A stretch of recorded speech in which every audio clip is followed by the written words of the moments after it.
रायगड सम्राट अल्पावधिक लोकप्रिय ठरलेले रायगड सम्राट रयतेच्या सेवेसाठी सदैव पुढे. रायगड सम्राट राजकीय, सामाजिक, शैक्षणिक, शेतीविषयक अचूक बातम्यांसाठी रायगड सम्राट न्यूजला सबस्क्राईब करा. हे कमलाला नाही भाजपाला बाई मत माझं शेका पक्षाला. खरं तर ही निवडणूक प्रचार सुरू असताना खूप प्रतिसाद आम्हाला मिळत आहे. बोललं तर आम्ही आदईपासून सुरुवात केली. आदईला सुद्धा आम्हाला एवढा प्रतिसाद मिळाला की सर्व गावांच्या जातोय. त्यांचं म्हणणं आहे का विलास फडके हे निवडून यायलाच पाहिजे अशा प्रकारचं सगळ्यांच्या मनात आहे. एवढंच आव्हान करेन का इथे या मतदारसंघात खूपच समोरून दादागिरी, पैशाची ताकद हे दोन्ही गोष्टी जोरात चाललेली आहे. आमच्या काही माझ्या सहकाऱ्यांना धमकवण्याचं काम चालू आहे, पण आमचे सहकारी काय धमकीला हे घालणार नाही.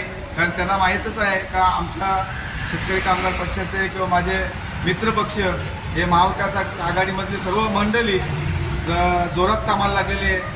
त्यामुळे त्यांचा कुठेतरी जलपलट होत असेल की आमचे लोक काही घाबरणार नाही. परंतु मतदारांना एवढंच आवाहन करेन का या कुठल्याही गोष्टीला तुम्ही बळी न पडता तुम्ही मला मतदान करा आणि निवडून द्या ही अशी विनंती करेन.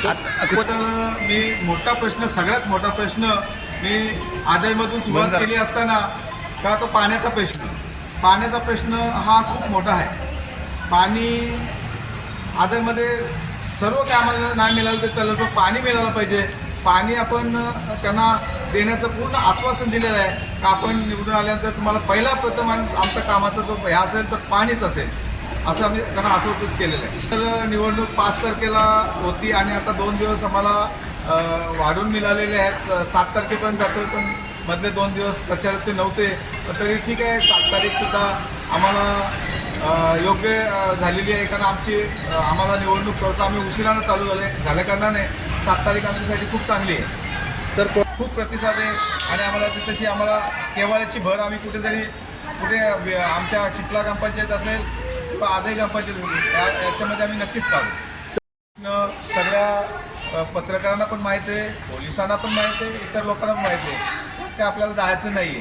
पण एवढं नक्की आहे का त्या उमेदवाराशी तसं बघायला गेलं तर माझं काही वैयक्तिक संबंध नाही. मी कधी त्या उमेदवाराशी बोललो नाही. ज्या वेळेला फॉर्म भरायला मी जेव्हा गेलो तेव्हा गेले असताना ते मित्रपक्ष त्यांना पक्षाने जर उमेदवारी दिली तर ते फॉर्म भरायला येणारच. कारण आम्ही एकत्र लढतोय. परंतु एकत्र लढत असताना जे वाटाघाटी होत असताना ती इथे ज्यावेळेला आमचा ज्यावेळेला वाटाघाटी असताना तेव्हा कुणाचं नाव नव्हतं. ते अचानक आल्याने ते आमचं 2 फॉर्म भरलं गेलं. माझं आणि त्यांचं एक मनसेचं होतं आणि मनसेची पण आमच्या वरिष्ठांनी बोलणी केली, मनसेच्या वरिष्ठांशी आणि त्या उमेदवाराशी. तर त्यांनी सुद्धा मान्य केलं का बाबा आम्ही मागं घेतोय. आणि यांच्याशी पण त्यांची वरिष्ठांची बोलणी चालू होती. डायरेक्ट जिल्हा अध्यक्ष असतील किंवा बालूशेठ असतील, त्यांची बोलणी चालू असताना ते सुद्धा काही मागं घेण्याचं आश्वासन दिलं होतं. पण शेवटच्या क्षणाला तो ठराव तुम्ही पाहिला, तो त्याच्या काय बोलणार आपण. आता मतदानाला आव्हान करा की आपली निशाणी काय, किती तारखेला मतदान आणि वेळ काय आहे याबद्दल सांगा. मतदारांना एवढंच आव्हान करेन की माझी निशाणी आणि माझ्या सहकारी मारुती भस्मा यांची निशाणी एकच आहे, खटारा आहे. आणि ह्या खटाऱ्याला तुम्ही भरगच्च निवडून द्याल याची खात्री बाळगतो. आणि कुठल्याही भयभीत आणि पैशाला बळी न पडता तुम्ही मतदान करा आणि मला भरपूर मतांनी निवडून द्याल अशी विनंती करतो. हे कमलाला नाही भाजपाला बाई मत माझं शेका पक्षाला. कमलाला नाही भाजपाला बाई मत माझं शेका पक्षाला.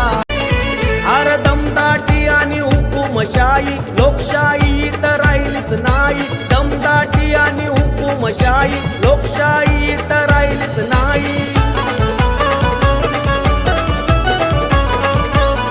आता भिवू नका कोणच्या बापाला बाई मत माझं शेका पक्षाला. भिवू नका कोणच्या बापाला बाई मत माझं शेका पक्षाला. हे कमला